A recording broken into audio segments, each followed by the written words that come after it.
Naririto na naman ang Team Hello Lipa para kayo ay patakani. Kasama ko syempre si Colleen at si AJ di na sa palengke ng Lipa. Are ang unang itinuro ni AJ. Ang flying saucer na are ay may palamang ham and cream cheese, ipiniraot at isinalang para makain mong mainit-init. First bite, thank you Lord.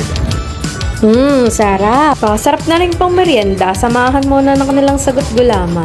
Sa halagang 15 pesos, pihadong busog ka. Pagkatapos na rin sabi ni AJ, kita magbalot. Abay, di pandali naman kami. Di na raw masarap ang balutan sa harap ng Julie's Bake Shop.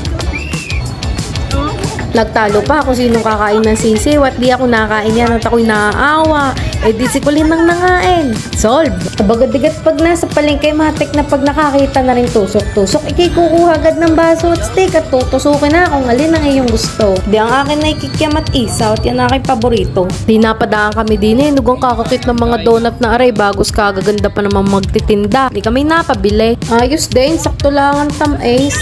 Di pa natatapos dyan ang ating food trip. Kami napadaan din Sino ba hindi matatakam diyan? Para mas sumarap ang iyong lugaw, ilagyan mo yan ng chili oil, rami-rami, mas masarap. Fried garlic at spring onion. Nilagyan ko rin yan ng kalamansi, pagkasarap. Okay, tikme. Kakoy sa susunod akin titikman niyang pare. Sa tagal ko nang di nakakakain niya, kakamiss din naman. Kita mo naman na rin isang are, seryosong seryoso sa paglalagay ng mga pampalasa. Napapatulala na laang sa sarap. Biglang dumaan na rin si kuya sa aming likuran. Idol ko talaga ton si Colleen. Kahit anong oras, kaya niyang magkape. Di yan, bumili ng tig sa 10 kapeng barako.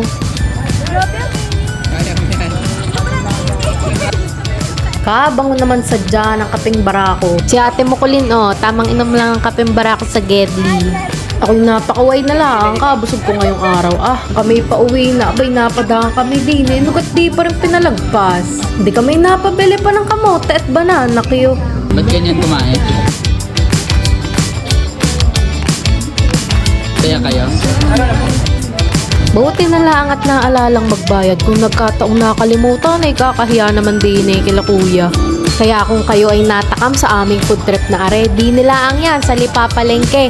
Bukod sa aming mga kinainan, hindi kayo mauubusan dahil napakarami nyong pagpipilian. Tamang-tama, yayain nyo ng inyong tropa, kaklase, trabaho, dine at gaya namin. Dapat kayo ay gutom na gutom pag pumunta para sulit ang inyong food trip. Kaya kayo ay aming iniimbitahan din sa pinakamalaking food fair sa Batangas sa The Outlets at Lipa mula September 15 to 17.